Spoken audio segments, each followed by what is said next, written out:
And For so sure. I talk a lot with clients about looking at, instead of looking at what's age appropriate, instead looking at it at what's context appropriate. Because I do believe that when you are older, you don't have to only wear sensible clothes because you're older. You can still have a lot of fun with your clothes. And no, you don't have to wear cropped tops if you don't want to, but you can if you want to. Hey, hey, welcome back to RAA Talks. My name is Raihana, like rye bread, and I'll be your host. I'm so excited to introduce you to our guest today. Her name is Nancy Dilts, the founder of Nancy Dilts Wardrobe Consulting, where she helps clients feel great about how they look through an economically and environmentally sustainable approach. Thanks so much for having me, Raihana. I'm excited to be here. Absolutely. And I am so curious that you spent 2 decades in the corporate role and suddenly shifted to personal wardrobe planning. What did you do before and what inspired you to take this personal wardrobe styling route? Yes, so I was actually in the environmental field. And so I worked in community outreach and environmental education for almost 20 years. And so it was a personal journey with embracing positive body image that led me to the work that I'm doing now. But I do have a sustainability approach, as you mentioned as you were introducing me. It's an approach that is staying true to my roots of embracing environmental sustainability because the fashion industry is one of the largest polluters for environmental pollution in the world. And so it's really important to me that my model of the work that I do is sustainable, just to stay true to my values for environmental protection in the work that I do. That sounds so cool. And it's amazing how you're able to combine your past passion and career Yes. with what you're doing now. Tell me a little bit more about your past before we walk into your present. What did you specifically do in environmental education and what led you to that path in the first place? So when I first began, I got a summer job in college and I was working for Greenpeace and I started to learn a lot of information about environmental issues. And that's what prompted me to go to graduate school for environmental and resource policy, because I realized that I really wanted to enter that field and try to make change around the human beings' impact on the environment. And from that, I moved to the Twin Cities in Minnesota right after I finished grad school in the early 90s. And I started working in environmental education, working with children and then also with teachers. And I moved on to actually do professional development with teachers and also did community outreach with different organizations where we were teaching about, particularly about water quality in my last job before I started my own business, and then also doing grant making to community organizations so that they could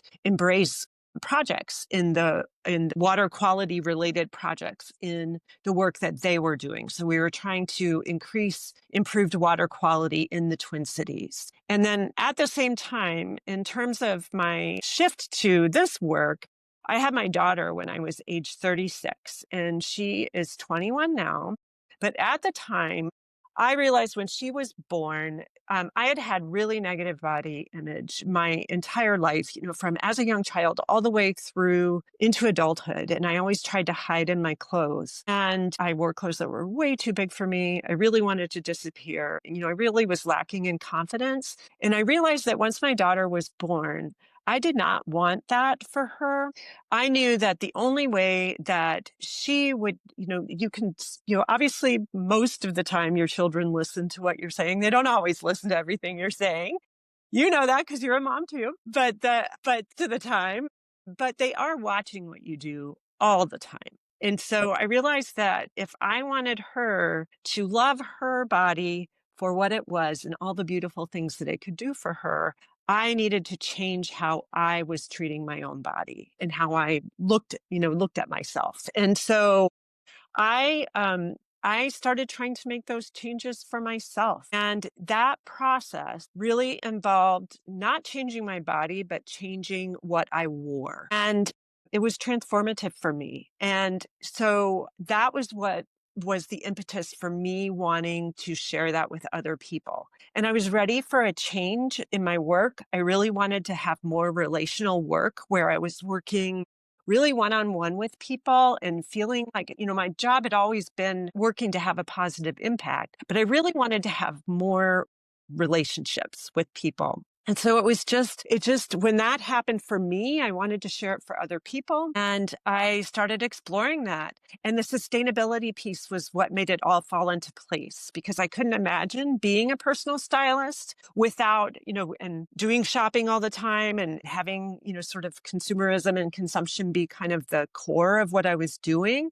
And so once I landed on actually, no, you can have a sustainable model was everything clicked. And then I just took off in knowing that this is what I was meant to do. And that was almost 12 years ago. So it's been a lot of fun. Yeah. That's incredible. I can't even believe that that's something that you made. I can't even remember the name, but there's a gentleman, I forget it's something with I don't even remember what it was, but he focuses just on male wardrobe styling, just like what you do, but not Huh? with environmental focus. Your daughter is what fueled your passion to Yes. really do something about your own feelings of negative body image and wanting to create a change for her. But then you also said the second thing that really interested me was it started in your childhood. It didn't just start in college or adulthood, but it started in childhood. What made you realize as a child you were not comfortable with your body image? And could you walk us up to the point where you started understanding and becoming more self aware? I think that as a small child, I'm sure I don't think I could articulate that. I just knew that I was really shy and that, I received negative messages growing up. Some of it is generational because, I'm Gen X, solidly Gen X. And at that time, things have improved a lot, but there were in marketing, especially towards women, there were a lot of messages that you needed to look a certain way to be considered beautiful. And honestly, most women don't look that way. And it's a norm, a cultural norm in the United States in particular, that's just not true because it's not embracing of all the different cultures and bodies and personalities and identities and all the different things that we have in the United States. And so I don't think I was able to articulate it as a young child, but definitely when I was when puberty started and all of that, I was kind of raised with an idea of that bodies were shameful. And especially if you didn't look a certain way or if you dressed a certain way, that was all had to do with shame. And so that model really, I internalized that deeply. Did you just say shame? It had to do with shame. Shame. Yes, Mm, mm-hmm, shame. And so I internalized that. mm-hmm. And that was the lens through which I was looking at myself, which really impacts your confidence and really your self-worth. And so as I got older, tried to dress more professionally, and I did go to therapy when I was in my 30s. I did try therapy, but I think it was when it was really when you have this small person in front of you and you know that you are, obviously my daughter is her own person and she was from the moment she was born. And you are such an influential person as a parent. And so what you do and what you don't do. And so that was the thing that just prompted me that now is the time I have to address this. And so I really started to put that concerted effort towards it. And this Yes, podcast same. supports every single generation. So woo woo for the Gen X. I'm a millennial, so love intergenerational conversations here. I'm really curious for listeners who may have heard something similar, but they're not really sure how to parse it out. You mentioned that you heard a lot of messages growing up, whether it's from your family, whether it came from generational passing downs, or whether it came from society. Could you share a little bit from whatever you remember about some of the messages you heard growing up that might have made you start feeling the sense of shame? So, if listeners are trying to Mhm. understand and parse through their own childhood or their own upbringing, what could be affecting them? I received a lot of messages about if you would just do this, like if you would just tuck in your shirt, you Mm, would look so much slimmer. If you would just do your hair in this way, your face would look so much slimmer. There was an emphasis on.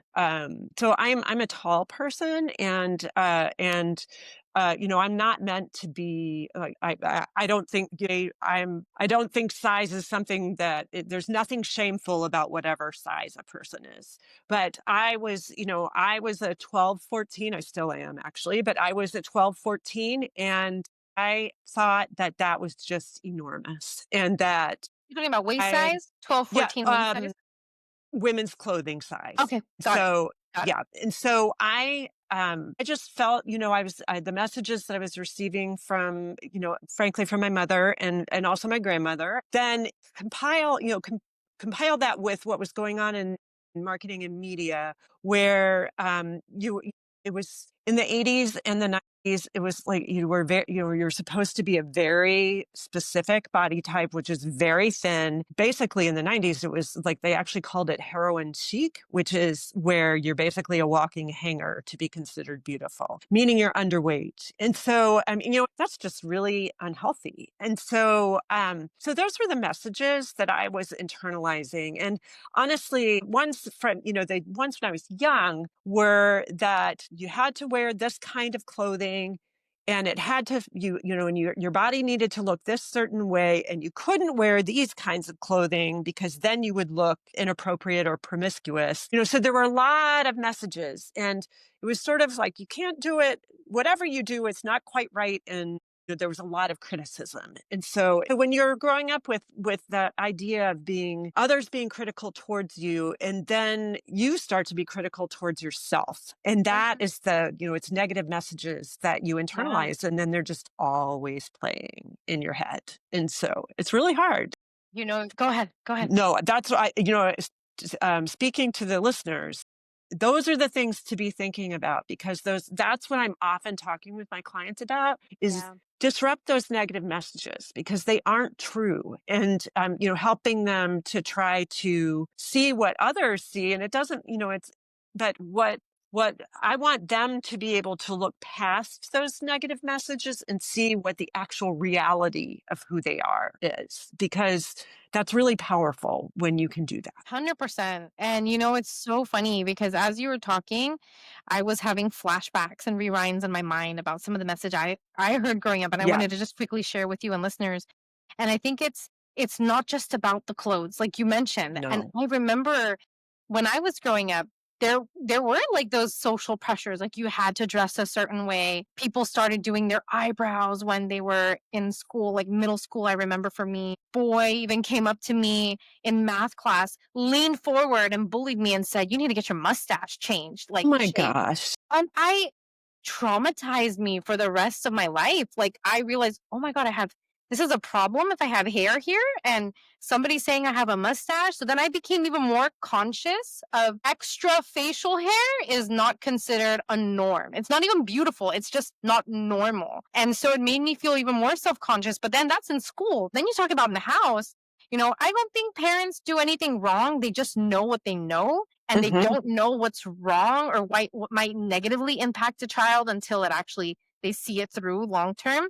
So I think you're so blessed that your daughter's blessed you were able to correct that while you were raising her, and I'm doing the same. No, I completely agree with you, because that kind of stuff it's like, again, I totally agree that some of it is not, it's not, some of it isn't necessarily malicious. Sometimes it is, but sometimes it's not. It's just that they're really deep-seated beliefs. And I've learned a lot. And I have done, as I mentioned, I've done therapy around this specifically. And I realized that a lot of what was coming from my mother was generational trauma that was handed down from her mother, and she handed it down to me and also to my sister. So I am aware, and through becoming more aware of that, I am able to have more compassion for my mother because I know that it was coming from her deep insecurity around her own body, and it still did damage. And so that's the work that I wanted to do, was to disrupt that cycle of generational trauma. And that doesn't mean that my journey with body image is ever going to be finished, because it's not going to be. And I did not pass that deep seated belief of not feeling beautiful or looking at myself with shame to my daughter. And so that, I feel so blessed is the right word for sure, because I feel blessed that I managed to do that, and that she doesn't have to carry that forward, because it's a burden. It really is. And so I'm very grateful for that. Did you manage to do that? So we talked a little bit about some of the messages you encountered growing up, understanding what happened to your mother, going through therapy yourself. Now flash forward, you're with your daughter, and then you talked about how you realized she became the reason why Mhm. your passion ignited for I need to do something about myself so she can learn the right things. What helped you as you were helping yourself teach her the right things so she's now blessed she doesn't have to carry that burden, as you said? So one of the things was I was very careful about what I said about myself in front of her, and just said about myself in front of myself, honestly. But in terms of looking in the mirror and not criticizing myself, I also, as I mentioned earlier, I started making changes with my clothes.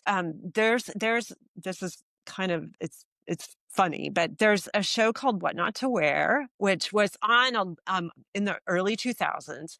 I was watching it for entertainment, and when my daughter was a baby. And there was something about in that show, it was a reality TV show. It was silly, but the hosts, C and Clinton, they really did they were giving makeovers to the participants. And you could tell that Stacy in particular really cared about helping the women to feel better about themselves. And so they had style rules. And so I started paying attention to the style rules, because I was like, I want to feel better about myself. And so I started paying attention to the rules, and I started making changes with my clothing. And as I did that, over time, I actually started to feel differently about my body. Again, I didn't lose weight. I didn't make any changes other than wearing clothes that fit me a little better, that I was more intentional about what I was putting on. I was thinking about outfits and about color and about, sometimes jewelry, things like that. And I really started to feel a shift in how I was feeling around my body. And then I learned, so that was sort of my journey that was transformative. I learned later, it was probably about 8 or 9 years later, and it was after I had started my business, actually. In 2012, there was a term coined by a psychologist named Adam Galinsky, and the term is enclothed cognition. And he was a professor at Stanford, and he did studies that showed that what you wear impacts your overall sense of well-being and your level of confidence. And I experienced that firsthand without even knowing what it was before the term had been coined. And so when I learned about that, I was like, this is exactly what I'm doing. This is what I am doing with what I want to do with my clients. This is what I experience. And it was transformative. If you are a severely depressed person, it is not going to cure your depression to change the clothes you're wearing. But it can actually help you to feel a little better if you are intentional about what you are wearing. It can help make just a little small shift, and choosing brighter colors, choosing something that feels good. And that, there's so many things that you can do with your clothes that can shift your mindset in a positive way. And that's what Enclothed Cognition is all about. And that's what I do with my clients, because I'm not trying to tell them that you have to wear this exact item of clothing. We're working in partnership to help them find clothing that represents them really authentically and also fosters that confidence that they are hoping to have and feels really good and fits well. When you get all of those combined together, that is where magic happens and where you feel really fantastic in your clothes. So interesting. And I'm happy you brought that up, that how it's not just a physical thing, it's a mental thing. Oh, yeah, The enclosed 100%. cognition. And when you were saying about like just you're not even over that hump of being completely okay with how your body is, that's just a constant journey.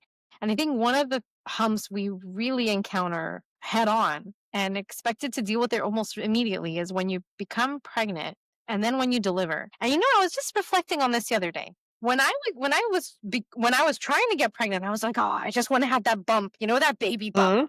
Everybody's touching your belly. I'm like, well, I don't want people touching my belly, but everybody wants the baby bump.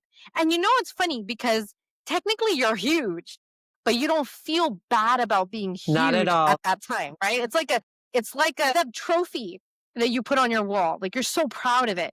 But as soon as baby comes out, you still look like you're 6 months pregnant. And that's what the nurses told me. What advice would you give those mothers who are really struggling with those body changes? And it could even be due to age or health, even if they're not mothers. And how would that affect their wardrobe? So I do think that so oftentimes, especially those celebrities, they feel a lot of pressure to get back to their pre-baby weight immediately, and they're actually resorting to unhealthy things to make that happen. So I'll just put that out there. Some people genetically are just predisposed to have that body type, and that's what happens for them.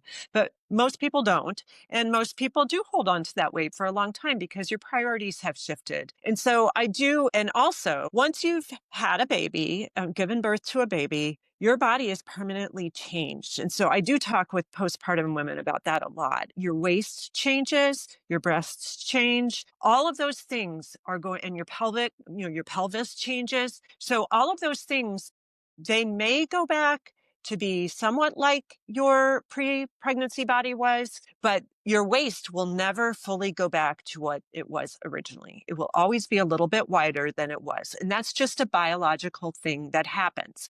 And so I try to make sure that women really understand that. And some women are genetically predisposed to stretch marks and having sort of stretched out skin, and some women are not. That is not something that you can control. And so it is. So I talk to them about that too. It's like if you have, a little bit stretchy skin, that's because that's what kind of skin you have.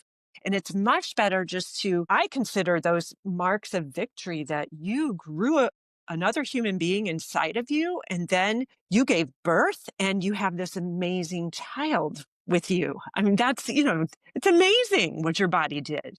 And so to Mhm. celebrate that. And then the other biggest piece of advice is to not deny yourself having clothes you feel good in until you have reached a weight that you think you should be. And that's not just postpartum. That is for any person who has had weight change. And it can also be losing weight because sometimes people have illnesses where they've lost an enormous amount of weight and they're trying to gain weight back. That is less frequent than people gaining more weight than they would like to.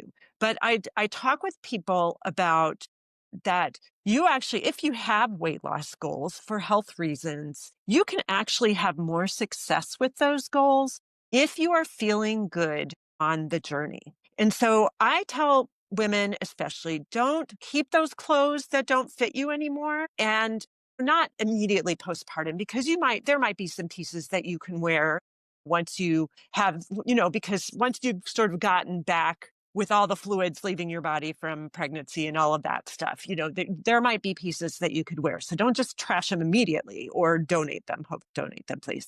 But it's just that is operating from a place of shame, actually, to say, I can't have clothes that fit me well. I just have to wear yoga pants until I lose this weight. That is operating from shame.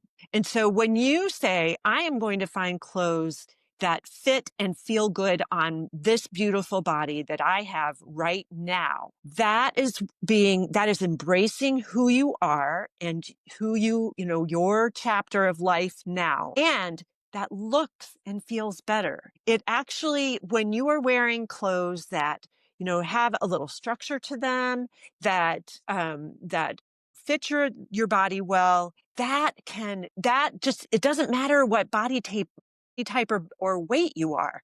That looks amazing to have that.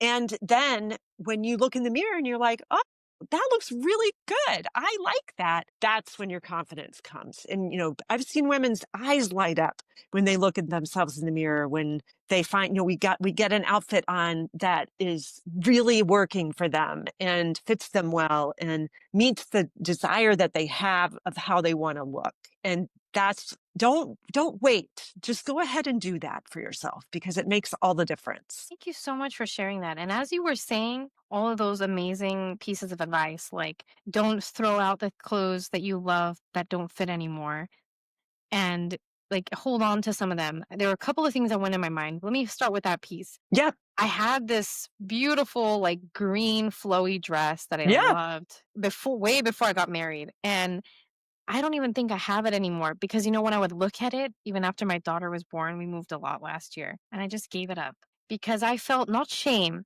I felt so much guilt that Yeah. I'm holding on to this thing. I used to love wearing it and it made me feel good. But it doesn't make me feel good anymore. And why am I holding on to this thinking I will get back to that? Like I'll be able to do it, right? Like right, I'll be able to do it, but I'm not capable right now because as you mentioned your body has changed for good.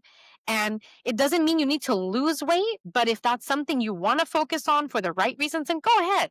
But for Right. me, it's just the physical contour of my body does not match that dress anymore. And I had to part ways with it. And I feel so much better now about the wardrobe that I have, as you were mentioning. And one thing that just occurred to me, the second point I wanted to bring up was it's not just about the wardrobe, it's about how you accessorize. I hated glasses when I was growing up, and I was told I had to wear glasses. And I go, no way, I'm going to get contact. Then I got to college. And then I thought, you know what? Contacts are popping out of my eyes when I'm in high school trying to play volleyball. So when I got to college, I thought, you know what? I actually have to wear glasses. And I hated every moment of it. It wasn't until before I got married, I had these huge frames. They were beautiful brown, just like yours, almost just like yours, like butterfly frames. And Yeah. I thought, this looks so nice on my face. And then a family member went and told, those glasses are too big for your face. Why are you wearing them? And that hurt. Like that was one of my favorite family members. And I thought, but it didn't hurt that much for me to take them off. Mm. That's when I knew something changed.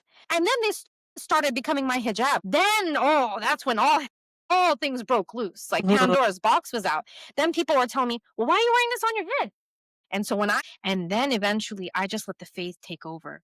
And then it's like, okay, what's your problem? Okay, you have an opinion? Okay, thank you so much for your opinion. I respectfully decline to accept what you are asking me to do. I respectfully listen to what you have to say, but you have no authority over me to change my big glasses, hello, or the color of my hijab or what I'm going to wear. And now Right. the other thing I wanted to mention, I've been talking a lot, but I got a really big Woo. one for you, and I think you're going to love it. I have the biggest, flattest feet you can imagine a short person would have, not a tall person. I'm 5'2.5", and I take that point 0.5 real strong because every inch after that matters. I love it. But I have the worst flat feet, and I was the biggest clown. Everybody would laugh at me. Those all-star kicks that people used to wear back in the day in the 90s and the early 2000s. I was like, oh, get me some of those. Maybe my feet will look good in those. People told me, you're wearing clown shoes. What are you doing? And they'll laugh at me all the way to the class. So then I said, okay, I'll get some skater shoes. Let me get the Vans. Then I'm like, what are you doing? Poser? A rocker? You're not a skater? All the labels, they just come down on me. You're not this, you're not that. Well, then who am I? What am I supposed to wear? The regular shoes don't fit me. Started Right. working. The pumps don't fit me. The narrow shoes that you're supposed to wear as a woman with your skirt don't fit me. And by the way, I don't wear a skirt. So then I went these Foot Smart catalog. I found something for like people with really weird feet. And I would get these shoes and I'd wear them to work. And sad thing is, I had to put orthotics in them. And now, man, they would squeak. And every time I take a step, it'll be like squeak, squeak, squeak. And people would know I'm coming down the hallway or going to the bathroom. It's like I felt I had no privacy. Forget about the shoes. But anyway, I found my place, y'all. I've got the shoes that my doctor told me like years ago, like 10, 15 years ago. Raihana, you just got to wear New Balance. And if you haven't tried it, if you've got wide feet or feet that are not like that high arch, narrow feet, New Balance is a great brand that'll make you feel comfortable, and they have some nice designs too. They And I sure fought it do. for a long time. Have you known about that? Like what are your thoughts Yeah. about New Balance? I think they're fabulous, and there's so many stylish sneakers are, like, all the Yeah, rage now, for absolutely. everyone. I mean, even C-suite executives are wearing their sneakers with their suits. Yeah. So, embrace those sneakers. New Balance is fabulous, so that's I great. do. I do. And I recently found out so that I gotta get rid of my professional shoes, right? So my feet started hurting. My guess what? You're gonna love this. After pregnancy, my feet were just swollen throughout pregnancy. They were Yeah. awfully swollen. My foot size increased to by a whole size now. So now add to the problem of it having extra wide feet. Now I'm a size bigger. Well, whatever fit Yep. before doesn't fit anymore. So I'm in shoe shopping now. Now I found Skechers. They have some Skechers pickleball shoes that look like professional sneakers. Those are kind of cool. But my all-time favorites, and they introduced me, and I got introduced to them during pregnancy because I had the really swollen feet. Crocs. Yes. I I used to hate them. I would see people, I'm like, "Why are they wearing these weird looking slippers? They have holes in them. What is the point?" But then I wore them in pregnancy. I thought, "I can walk. My feet don't hurt. My swelling is going down." And now that's all I wear. I wear Crocs to professional events. I'm looking into some shiny looking ones because they make me feel good. I don't have arch pain. My feet don't feel like they're like fitting into a tight box on the side because of the width. Mhm. They are so comfortable, Nancy. And I just wanted, that's the last point I wanted to emphasize, that it's, if for me, it's not just about the clothing, but it's the accessories, the glasses, the shoes, because Mhm. those things don't make you feel good, and you don't think about them. But I want to give you time and take the mic back to you, and you Well, to comment. I actually think, with your hijab, I think that that's amazing to be expressing your cultural and religious identity with your clothes. I mean, and that's what you can do with accessories. I don't wanna I know the hijab is not like it's more than an accessory, but it's like but there's lots of accessories that you can do that with because you can choose prints that reflect your heritage, or you can choose if you are a person who wears jewelry, you can choose earrings or necklaces that reflect your culture. Mm, And I love your glasses that you're wearing right now too. And so it's like there's so many things that you can do to express your personal style. And that is not only is it fun, but it's also showing who you are and making you more relatable. I think that people really respond to authenticity. I think that they really, when they feel like they are knowing you and who you are, that makes you, it builds relationship to be able to do that. absolutely, 100%. And when you mentioned like the jewelry and all, I totally understand how it can make Yeah, somebody feel more attached and authentic to their cultural identity. And it even opens up conversation too. Like I remember a right. friend gifted me some greenish turquoise llama earrings one time. And that has stuck with me so long. Like I have this obsession for llamas, and now my daughter loves llamas, and they're from Peru, and those earrings were from Peru. I want to take it to a little bit different angle here as we're almost at our time together. Imposter syndrome. Mhm. Tell me a little bit about how you've encountered that on your own entrepreneurial journey, and what are some feelings that you navigated as you notice imposter syndrome as you're trying to be this role model for your daughter, and now you're shifting from environmental education to this wardrobe styling consulting. Did you encounter imposter syndrome, and what are those feelings that you came up with, and how did you navigate them? I definitely had imposter syndrome because I was like, I always paid attention to fashion just because I thought it was interesting. I would back then look at magazines and then later online, just because of curiosity, but a lot of it's ridiculous, but it would just be fun to look at it. But I was like, who am I to know how to dress people, and I would actually, when I first started out, people would ask, what are your qualifications? Mm, And I actually realized that, so my qualifications are that I actually took a lot of art classes in college and photography classes. And in those classes, you learn all about color and balance of lines and composition and perspective and proportion and all of those things. And those are fashion is art. But when clothing is created, all of those things are taken into account. And so I did actually have a pretty deep understanding of sort of the nuts and bolts behind how clothes go together. So there's that. But it was more the mental mindset of like, can I do this? And then Mhm. I realized that every stylist is different how they approach it. Some people are really all about the fashion. That's what it is to them. And it's about the trends of each season and embracing what's on the runway and all of that stuff. And for me, it's really more about that coming from that lens of enclothed cognition. And when I am sticking to my values when I am thinking about, I want to help people to feel better about themselves, Right. using clothes as a tool to empower them to do that. And I want to make a difference in how people are making a more sustainable wardrobe to have a better environmental impact or less of an environmental impact. And so whenever I'm feeling, questioning myself, I am absolutely an expert in those two things. It's always keeping my values of why I'm doing this work front and center. And that helps to sort of tamp down that imposter syndrome. I've been at it long enough now that I feel relatively confident and, I know what I'm doing and it's pretty clear my clients know that I know what I'm doing. Yeah. For people who might be feeling imposter syndrome, especially, I do encounter that with clients because they're changing how they are dressing and they all of a sudden feel totally weird in their clothes because they've never, some people have never worn clothes like what we're finding for them because they want to advance in leadership and they've been wearing, like sweatshirts and jeans for their whole and it's like, well, if you want to advance in leadership, you got to show it. And so I talk with people about practicing, like literally when you're at home one day, put on this new outfit and wear it for 2 hours where the stakes are low. You don't have to actually go out and wear it out into a meeting or anything, or even outside. Just wear it around the house for a couple of hours. And it's almost like desensitive, I can't say the word, sorry. Des- Desensitizing?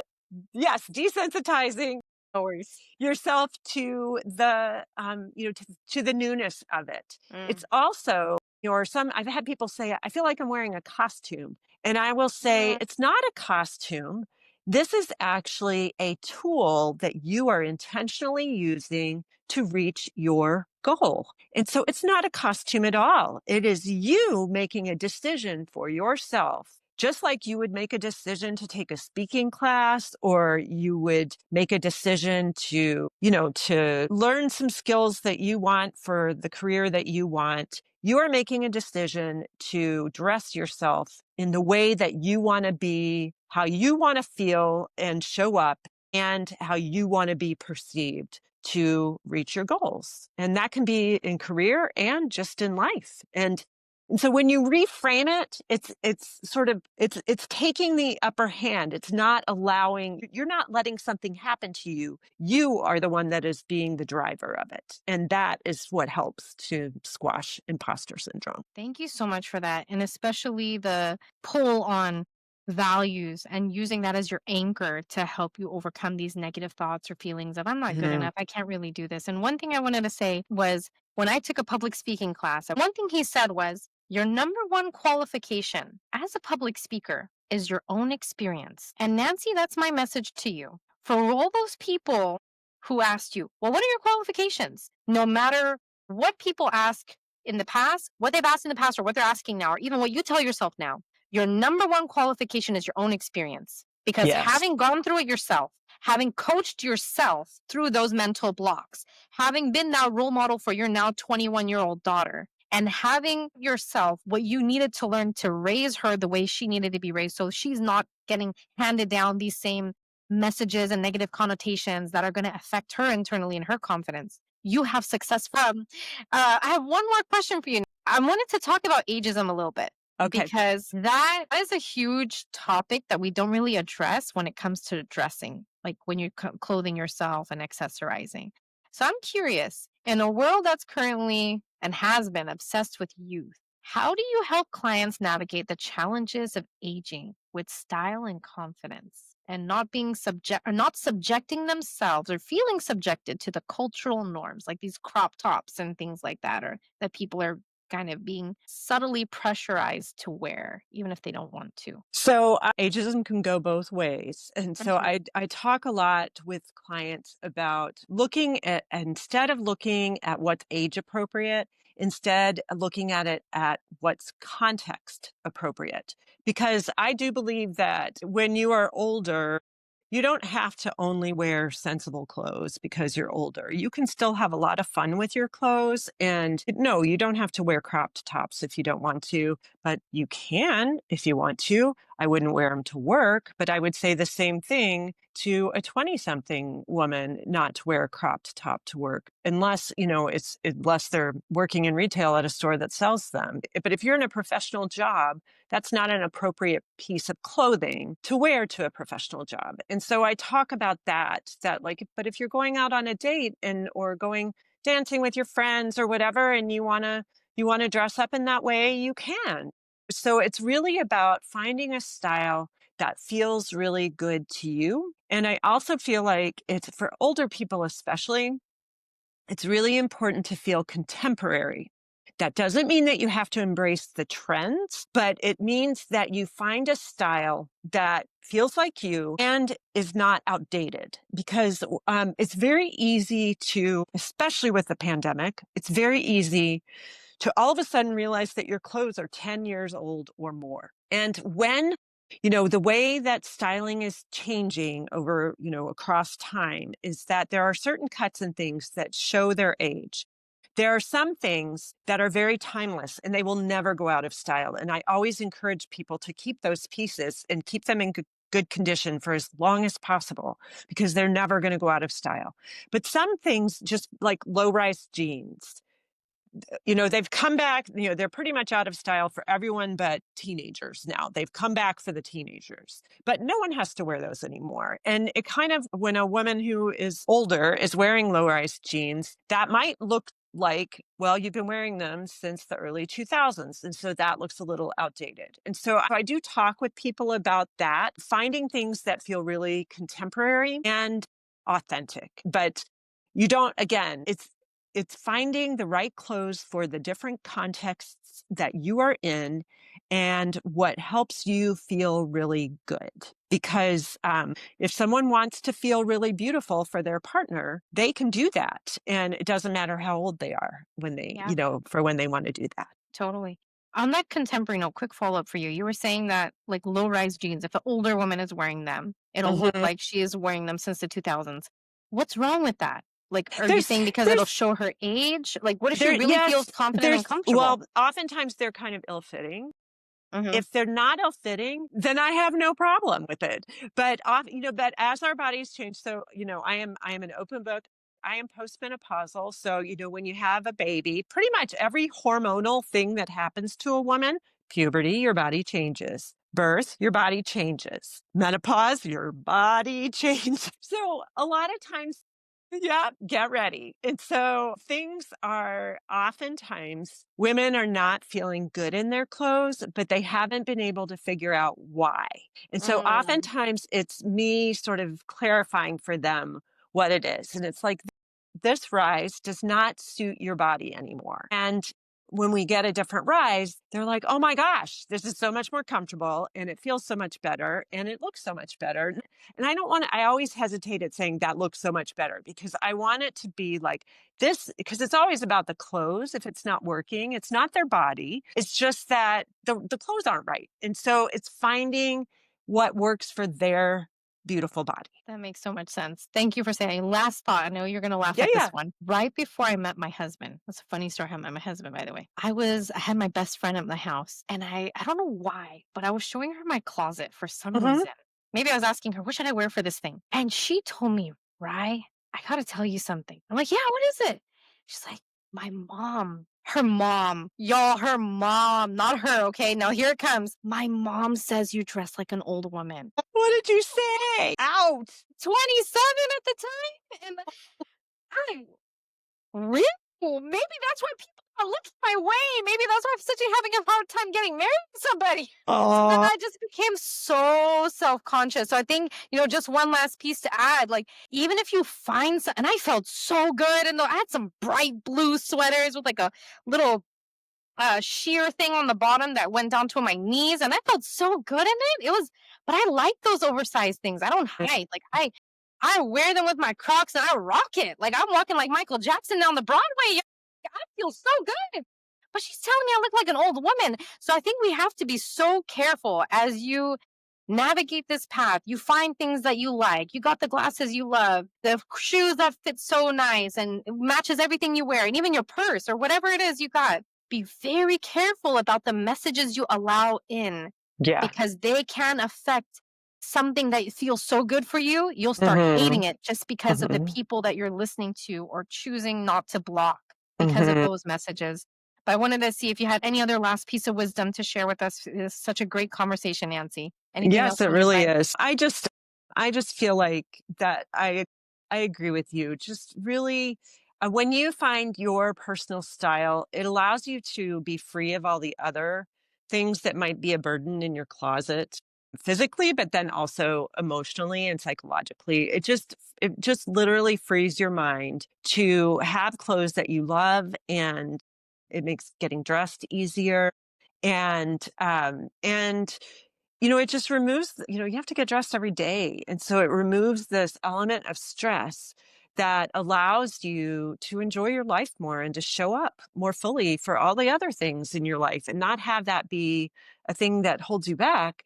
It's something that helps you shine. And so I just encourage you, everyone who's listening and you to keep doing that, because it really makes all the difference. Clothing brings you confidence. Amazing. Thank you so much, Nancy. Your work is a beautiful reminder that our personal style is not just about the clothes that we have in our closets, but about self love, sustainability, and confidence, and really overcoming those feelings of guilt and shame. A great book for you guys to check out, by the way, on those topics.